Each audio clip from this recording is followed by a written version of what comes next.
नमस्कार आदाब दोस्तों, मैं आपका दोस्त मोनू एक बार फिर एक नई कहानी के साथ हाजिर हूँ।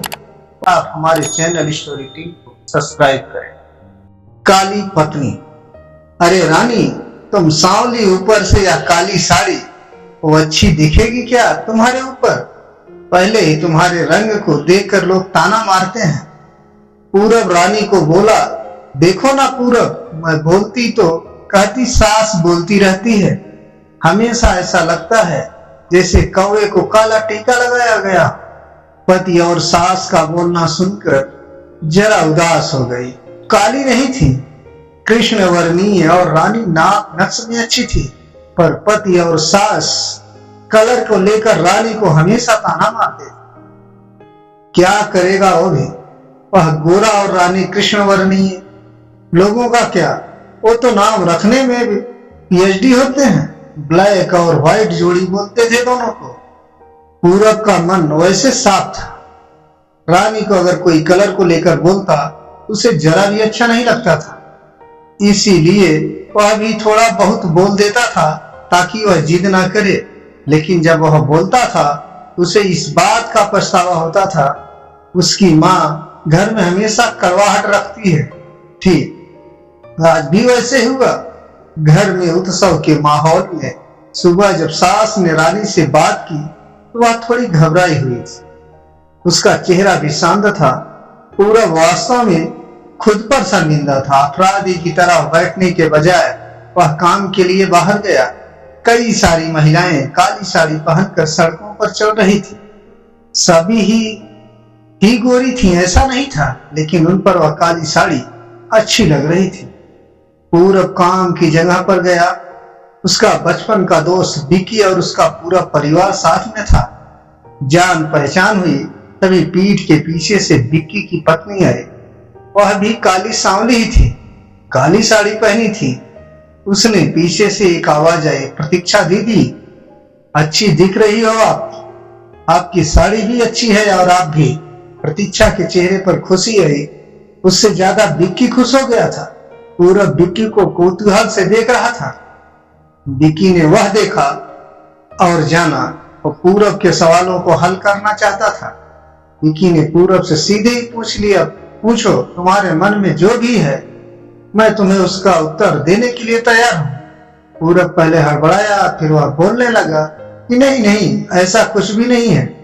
विक्की ने पूरब से कहा, तुम मुझे नहीं जानते कि मैं लोगों का मन कितने अच्छे से पढ़ सकता हूँ। तुम तो मेरे बचपन के मित्र हो। तुम्हारे मन की बात भला मुझसे कैसे छुपी रह सकती है? विकी आगे बोला, चलो ठीक है, तुम्हारा सवाल भी मैं ही बता देता हूँ।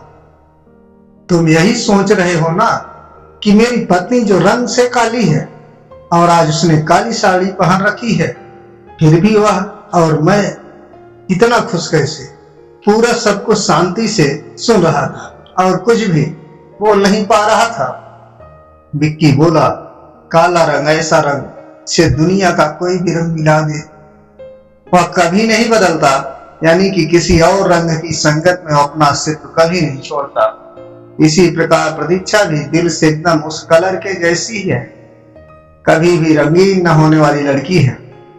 वह अपनी मर्जी से जिए, यही मुझे लगता है। मैं उसे खुश देखना चाहता हूँ। लोगों का क्या, वह तो बैठे ही बुरा भला बोलने के लिए।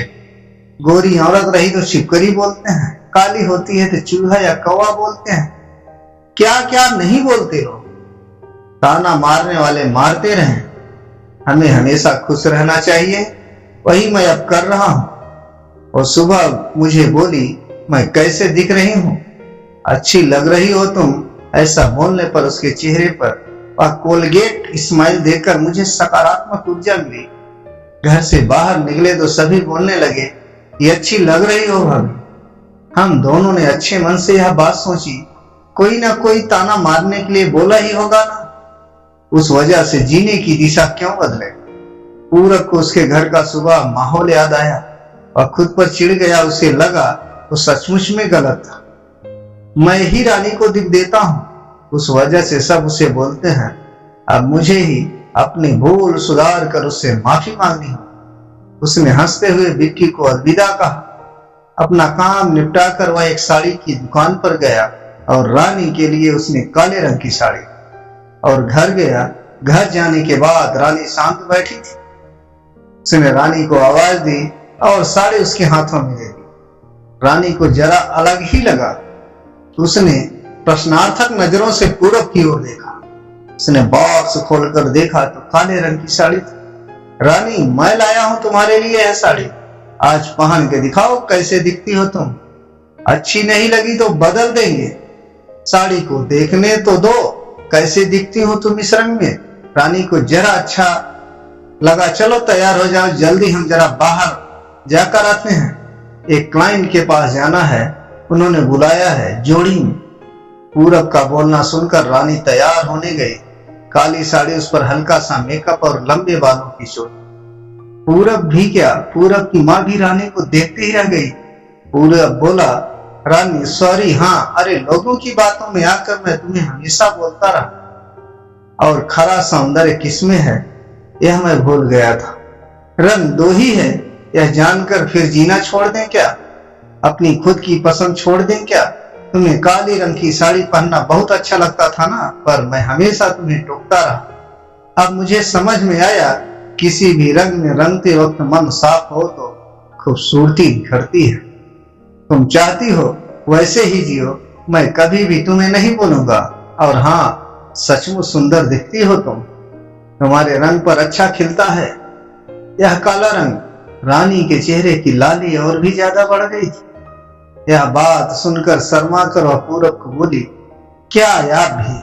पूरब ने रानी का मुस्कुराता हुआ चेहरा देखा और उसके बदले हुए विचारों से पूरब खुश हुआ।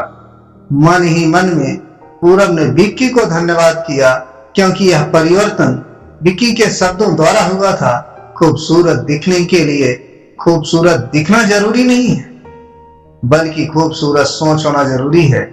इंसान का अगर मन सुंदर है, उसमें कोई फर्क नहीं पड़ता कि वह किस रंग का हो। राधे राधे दोस्तों, हमारी कहानी आप